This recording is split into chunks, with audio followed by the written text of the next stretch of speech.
Feliz sábado.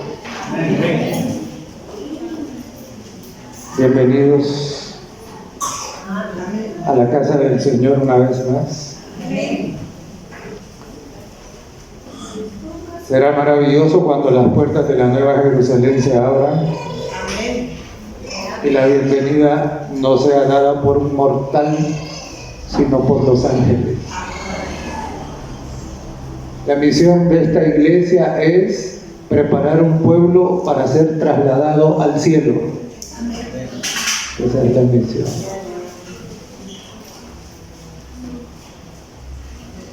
Y para poder llevar un pueblo al cielo, el Señor Jesucristo nos dijo en San Juan, el capítulo 12 y el verso 32, que fue nuestra lectura bíblica: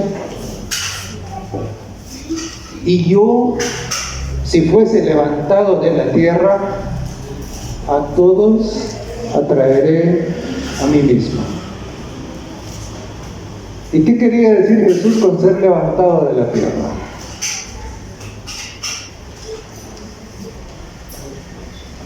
Jesús estaba aludiendo al evento aquel que había ocurrido en el desierto, cuando las serpientes venenosas habían mordido al pueblo. Pero habían mordido porque ellos habían rechazado a Dios. Y entonces el Señor se vio obligado a quitarles la protección. Y entonces las serpientes comenzaron a morderlos y algunos comenzaron a morir. Y entonces el Señor ordenó a Moisés que hiciera una serpiente de bronce y que la pusiera en una vara, y que todo el que viera la vara en la serpiente, entonces iba a ser sanado. Y hermano, la serpiente es un símbolo de maldición.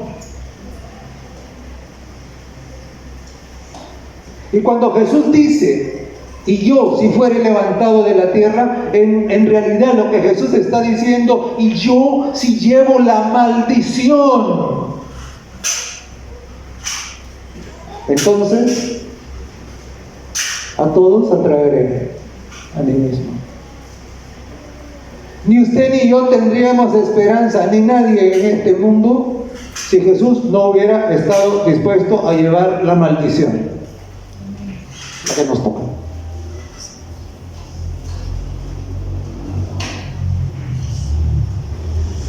Y uno de los textos más conmovedores que tenemos nosotros en la Biblia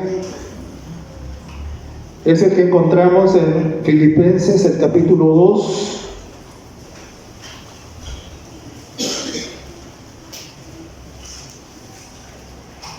los versos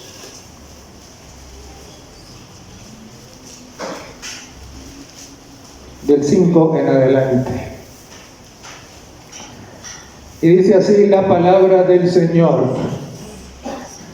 haya pues en vosotros este sentir que hubo también en Cristo Jesús, el cual, siendo en forma de Dios, no estimó el ser igual a Dios como cosa a que aferrarse, sino que se despojó a sí mismo, tomando forma de siervo, hecho semejante a los hombres, y estando en condición de hombre, se humilló a sí mismo, haciéndose obediente hasta la muerte, y muerte de cruz.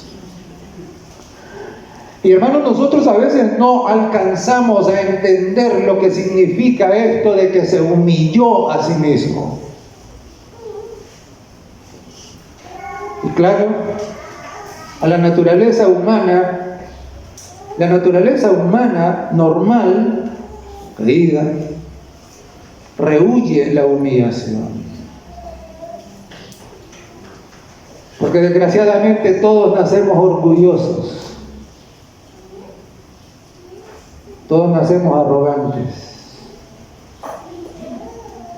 tercos.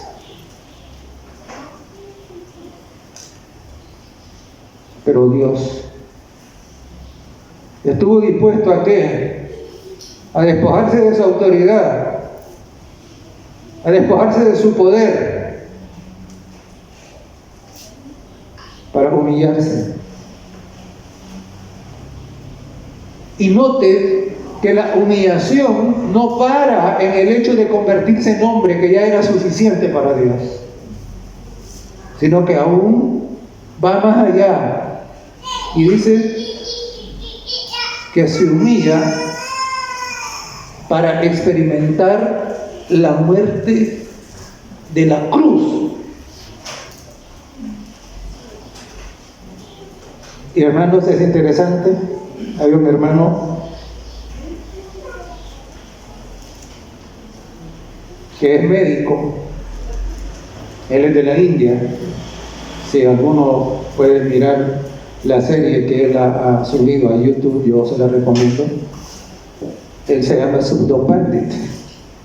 Ha hecho una serie muy hermosa, muy linda. Desafortunadamente está solamente en inglés todavía.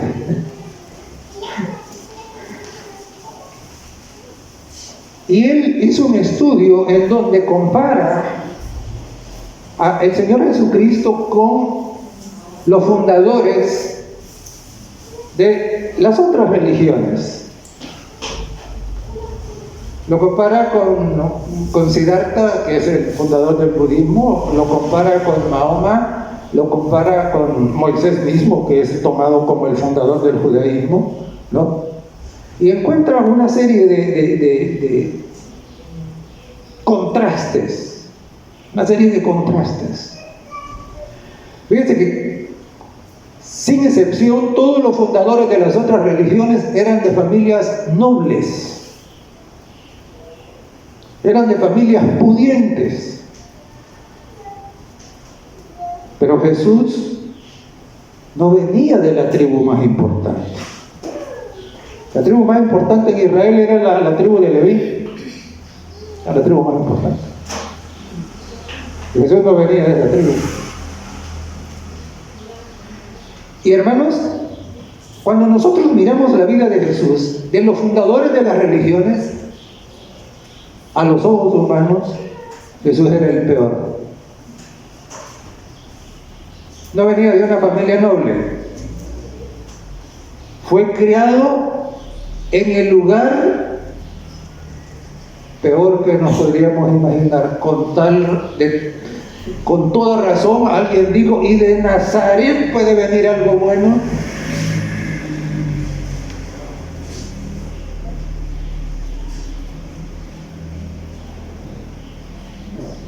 En su linaje, cuando Mateo presenta la genealogía de Jesús, que encontramos una prostituta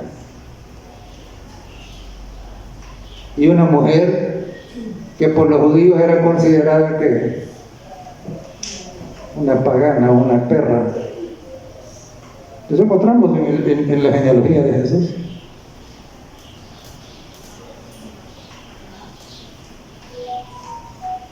Y es interesante, hermanos, porque cuando Jesús nace,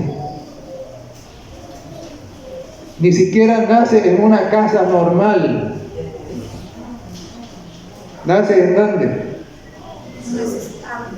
En un establo. Y qué desgracia que los artistas han dibujado el establo muy lindo. Eso no era así. Todas esas tarjetas y calendarios y cosas que hacen, hermanos, eso no es así. Todo el que conoce un establo sabe cómo es un establo, sabe a qué huele el establo. Jesús nació en un establo de verdad, no en esas cosas que dibujan. Y cuando se les dice a los ángeles, vayan y busquen a un bebé que nació en un establo y que está envuelto en pañales, nosotros nos imaginamos que son pañales como los que le ponemos a nuestros bebés. No son así, no eran así.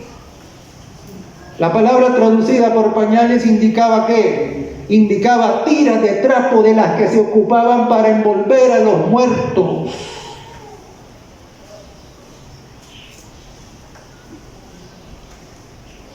Así nació Jesús.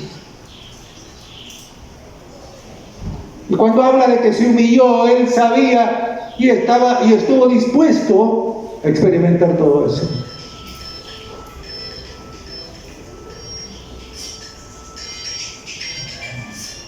Y hermanos, los contemporáneos de su tiempo odiaban a los samaritanos, y decirle samaritano a uno era una ofensa. Y en el Evangelio de Juan, en el capítulo 8 y en el verso 48, ahí dice que le dijeron a él: eres samaritano y además de eso tienes demonios, le dijeron. Insulto. A Dios hecho hombre le estaban diciendo que endemoniado. Y claro, en esa misma ocasión que intentaron apedrearlo.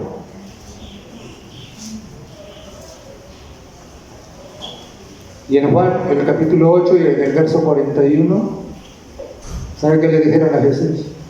Bastardo, hijo de fornicación.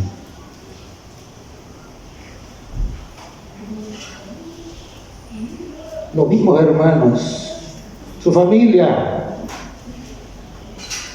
En Marcos 3:21, al referirse a él, dijeron: está fuera de sí. ¿Y qué significa estar fuera de sí?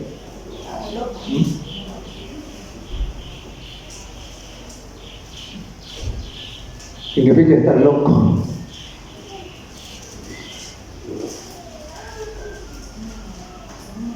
Y claro,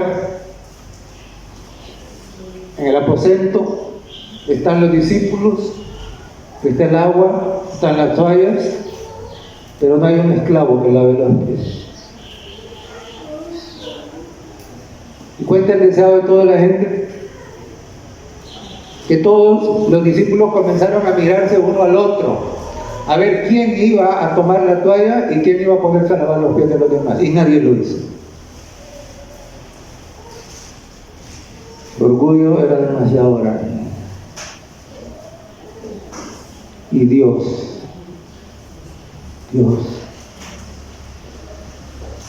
agarra la toalla, se la pone y comienza a lavar los pies sucios de todos los discípulos. Ocupó el lugar del esclavo, eso le tocaba a un esclavo. Y hermanos, nosotros no deberíamos ir más allá y pensar ¿qué de nosotros? ¿Qué de nosotros? ¿De qué porte es nuestro ego? ¿Hasta dónde ha llegado que nuestra decisión de humillarnos como Él se humilló? Aún en la cruz estaba ya crucificado. ¿Y qué? Mateo en el capítulo 27 nos cuenta de que ahí, estando en la cruz, Jesús fue insultado. Y pasaban y se reían y le sacaban la lengua.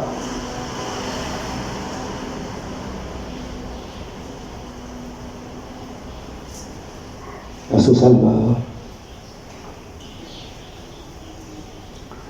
Y es interesante, ¿por qué? Porque lo crucifican en medio de dos ladrones.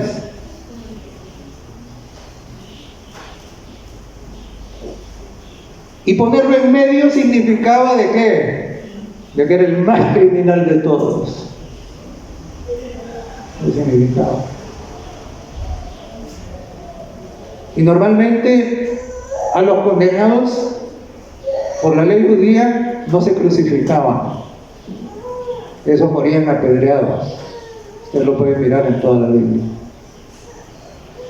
Pero ahora los mismos sacerdotes piden que Él sea crucificado. Hermanos, es interesante. ¿Por qué?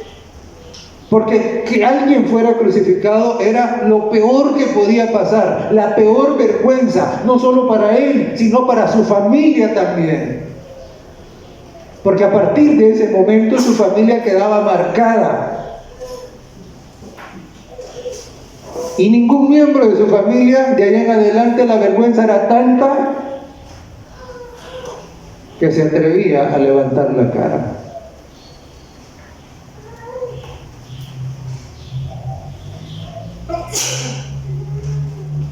Dios estuvo dispuesto a eso. Por amor a usted, por amor a mí, por amor al mundo. Qué Dios tan lindo. Y qué ingratitud la de todos los corazones que no responden a ese amor.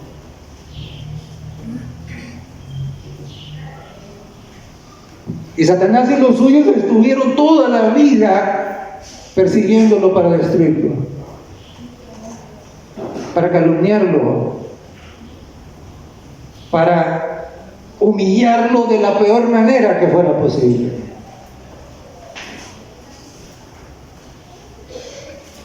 Pero qué lindo. Porque siempre Jesús salió victorioso. Amén. Siempre tuvo la victoria. Y el secreto de su victoria fue ¿qué? Fue su vida de oración. Amén. Fue su entrega de todos los días. Fue dejarse conducir por el Espíritu Santo. Amén.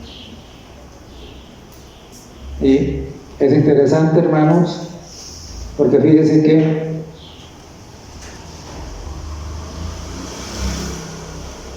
acusado, ahora es llevado ¿a dónde? Es llevado a los tribunales. Pero tenemos nosotros el testimonio de los que fueron sus contemporáneos, de los que lo vieron, de los que lo juzgaron. Y oiga lo que ellos dijeron. En Lucas, en el capítulo 23, nosotros encontramos en el verso 4, en el 14 y en el 22, lo que Pilatos dijo de Jesús. Dijo: no hallo delito en él. O sea, lo llevan para que lo juzguen, lo interrogan, toman los testimonios y ahora Pilatos concluye que no hay delito en él. Y es interesante, ¿por qué? Porque en el proceso del juicio Pilato recibe una advertencia, la esposa de Pilato ahora, y ella da testimonio en Mateo, en el capítulo 27 y en el verso 19. Ella le manda a decir a su esposo: no tengas nada que ver con este hombre, porque este es justo. Pilato dijo: no hay delito en él. Y la esposa dice: este es ¿qué? Justo. Y entonces se lo manda a Herodes. Y Herodes lo interroga. Y Herodes le pide que haga milagros. Y Herodes hace todo lo posible ¿para qué? Para inculpar a Jesús. ¿Y qué? Tampoco. Dice Lucas 23:15 que no encontró en él nada digno de muerte. Mire qué lindo. Y estando en la cruz, Al principio dice que los ladrones lo injuriaban, lo insultaban. Pero uno de ellos es conmovido. Y note el testimonio de este. Le dice al otro ladrón, ¿cómo es eso? Le dice. ¿Acaso no te das cuenta? Nosotros, dice, estamos aquí en la cruz porque nuestras malas obras nos han traído aquí. Nosotros merecemos estar aquí, dice. Pero este, y señala a Jesús, ningún mal ha hecho. Hermanos, a veces nosotros tratamos de justificar nuestras reacciones negativas basado en ¿qué? Basado en todo lo que nos hacen, que no es bueno. Eso no fue lo que hizo Jesús. Lo soportó con humildad, lo soportó con mansedumbre. Y claro, cuando estaba en la cruz y cuando muere y ocurre el terremoto, el centurión, un soldado, un oficial, mejor dicho, del ejército, Mateo 27:54, ¿sabe qué dijo? Verdaderamente, dijo, este era Hijo de Dios. Y hermanos, aquí tenemos nosotros el testimonio de ¿quiénes? De los enemigos. Estos no eran amigos de Jesús. Pero ellos no podían levantar su mano y señalarle ningún error, ningún pecado, nada. Los enemigos. Todos ellos.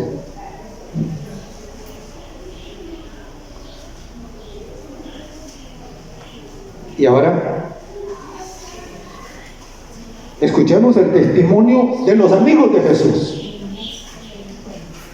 Y nosotros en nuestra cultura no entendemos bien lo que era ser discípulos de un maestro. Fíjense que los discípulos, cuando adoptaban un maestro o eran llamados por un maestro, había un dicho que decía que debían de caminar tan cerca de su maestro de tal manera que el polvo que levantaba las sandalias del maestro les cayera a ellos. O sea, tenían que andar cerquita. Y que ellos tenían que mantener su mirada fija en su maestro. Y tenían que ver cómo él hablaba para ellos hablar así.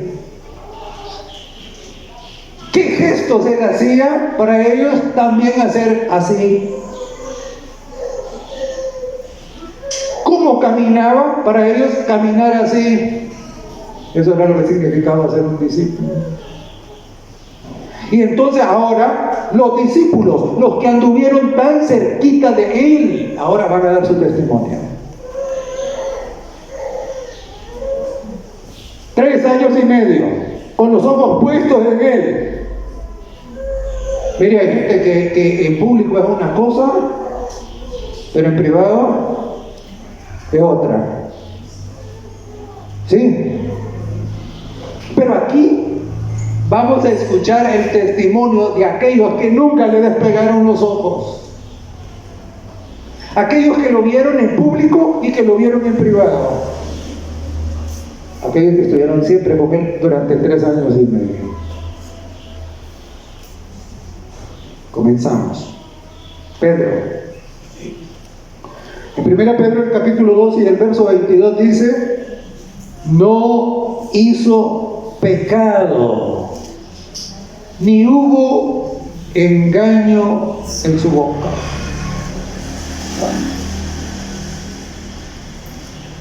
Nítido, limpio, victorioso, inocente. Eso es lo que dice Pedro, eso es lo que él vio.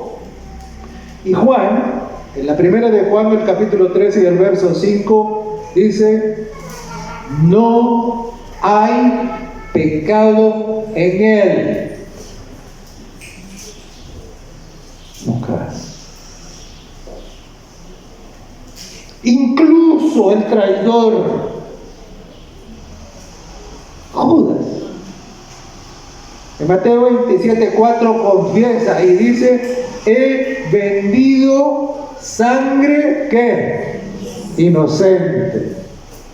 Reconoce la inocencia de Jesús. Claro, posteriormente, cuando Pablo llega a conocerlo, llega a convertirse, en el libro de Hebreos, en el capítulo 4 y en el verso 15, escribió, tentado en todo, según nuestra semejanza, pero sin pecado. Y hermanos, es interesante porque este es el testimonio de los amigos. Este es de los que estuvieron con él día a día en todo momento, y a veces uno podría decir, ah, sí, pero vos no lo conoces. Estos lo conocían bien. Y ellos daban testimonio de ¿qué? De que era inmaculado, sin mancha, nunca hizo nada malo, absolutamente. Y llega un momento cuando Jesús mismo les plantea un desafío a sus perseguidores y enemigos. Imagínense. Y les dice que le mira a los ojos y le dice, ¿quién de ustedes tiene algo que me redarguya de pecado? A ver, díganlo. ¿Y cuántas manos se levantaron? 0. No había nada de lo que lo pudieran acusar. Nada verdadero. Nada.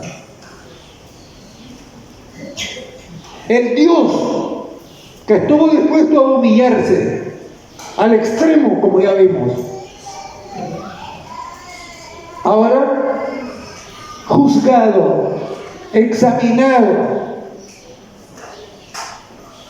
demuestra que como ser humano vivió sin mancha, sin pecado. Y hermanos,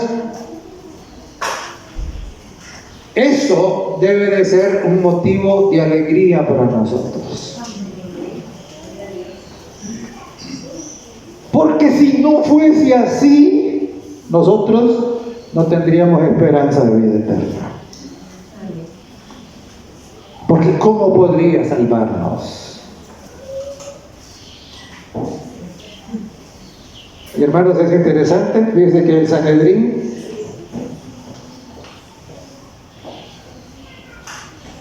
estaba constituido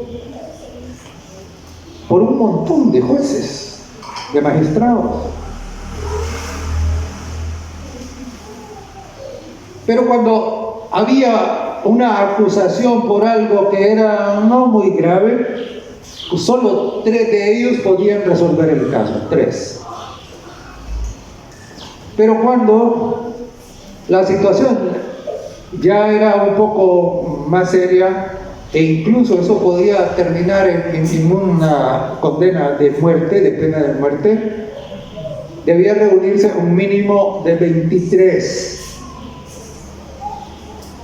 Pero cuando el caso que se iba a juzgar era de importancia para toda la nación, entonces tenían que reunirse el pleno. 71. No había faltado nadie. Y eso fue el caso de Jesús. Ahora, ¿y por qué? Según el Talmud, el procedimiento exigía eso, por una razón. porque mientras más hubiesen, había más información disponible.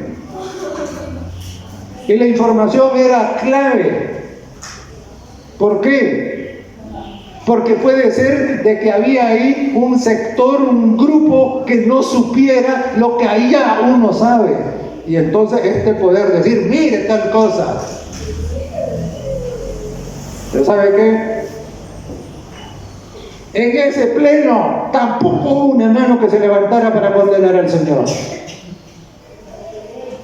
Bendito Dios. Gloria al Señor. Sea exaltado. Sea exaltado.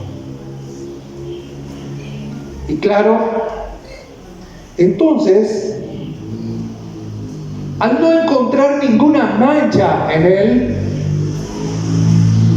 y por lo tanto no podrían condenarlo por lo que él había hecho, por lo que él había dicho, ahora el sumo sacerdote cambia la estrategia. Y dice lo que hace. Vamos, hermanos, a ver Mateo, el capítulo 26.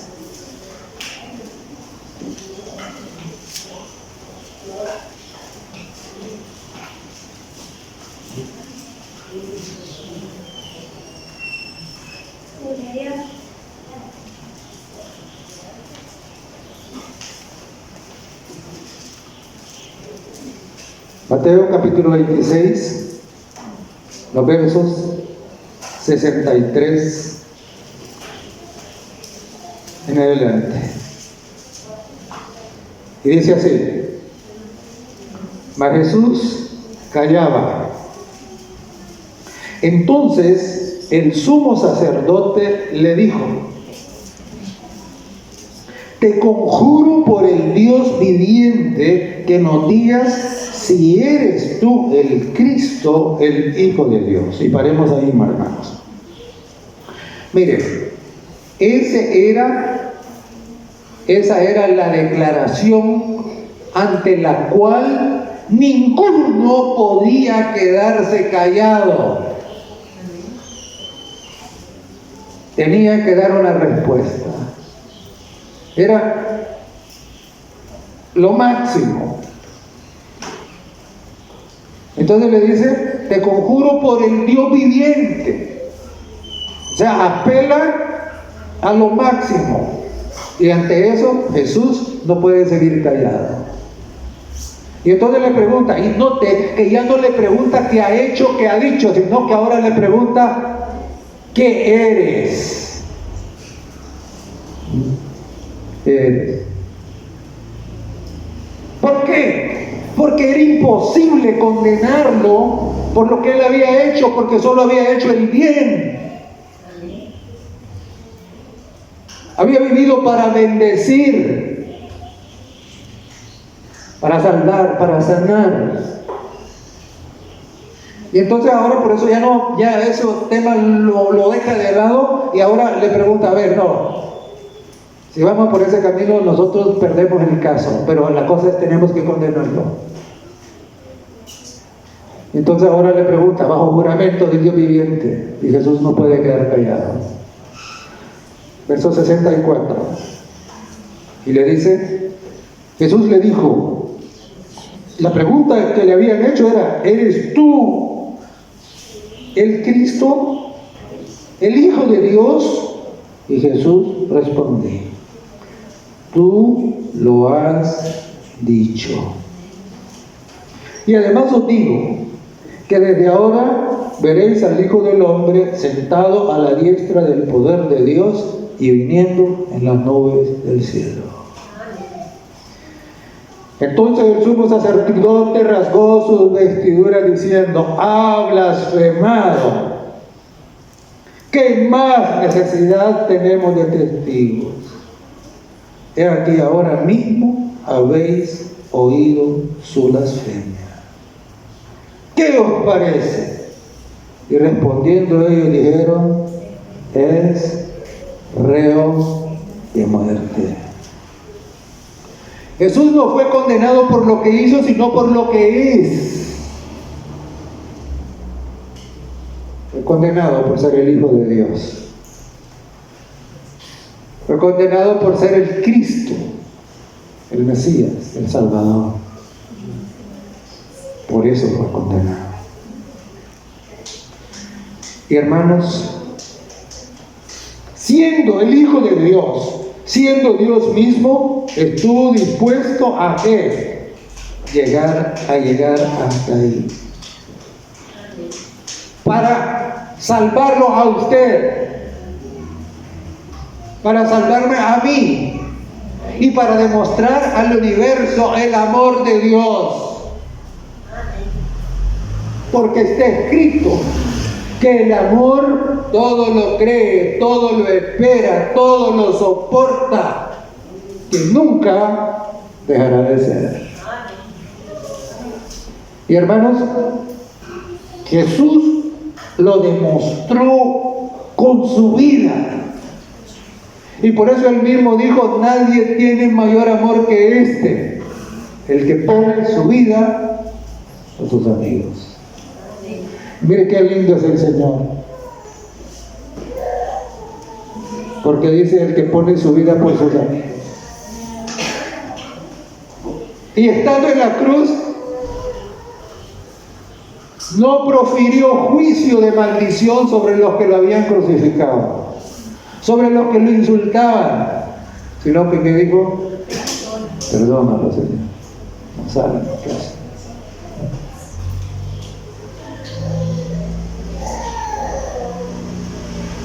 Y volvamos al texto de Filipenses. Dice, haya pues, ¿en quién? En vosotros. Este sentir de humillación, este sentir de qué, de anhelo, de santidad, de que nadie levante un dedo para decirnos, estos son hipócritas.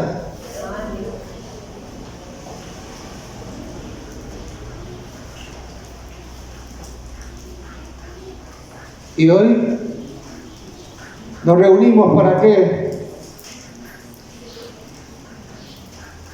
Para decirle al Señor y decirle al mundo, al participar del pan y del jugo de la uva, queremos ser como Jesús. Amén. Amén.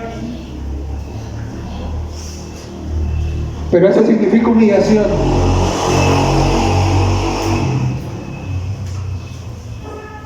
Eso significa ¿qué? Santidad. Y para eso necesitamos desesperadamente el Espíritu Santo. Para eso necesitamos que mantenernos unidos cada instante con el Señor. Haya pues en vosotros el mismo sentir que hubo también en Cristo Jesús. Para que nosotros podamos ser como Él, y cuando seamos como Él, vamos a hacer como Él. Nuestras obras serán sus obras. Nuestros pensamientos serán sus pensamientos. Y hermanos, en este mundo enloquecido en el que nos ha tocado vivir, corremos el peligro de ir ¿qué? De ir cuesta abajo, pareciéndonos cada vez más al mundo y menos a Jesús. Cuidado. Este es un momento para que reflexionemos. Este es un momento para que volvamos nuestros pies al camino angosto y entendamos que no somos iguales que los demás. El otro día platicábamos en un grupo y yo le decía a una muchacha, nosotros somos raros. Y ella es amiga de otros hermanos en la iglesia, muy amiga de ellos. Y entonces ella dice, no son tan raros.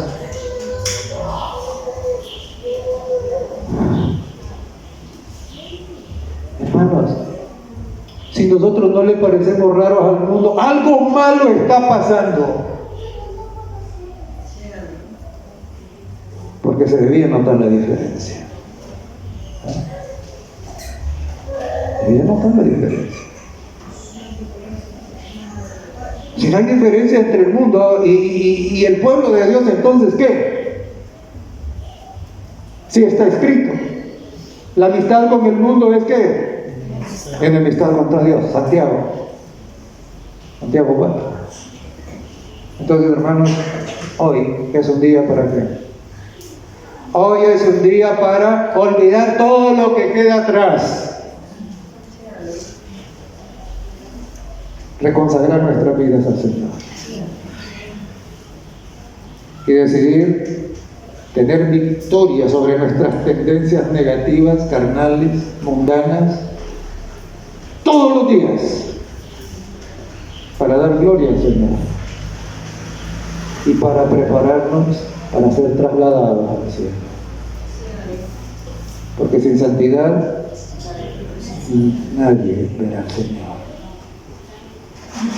Bendito Dios, que su gracia está disponible, que podemos tener la fortaleza del Espíritu Santo todos los días. Que Dios nos ayude.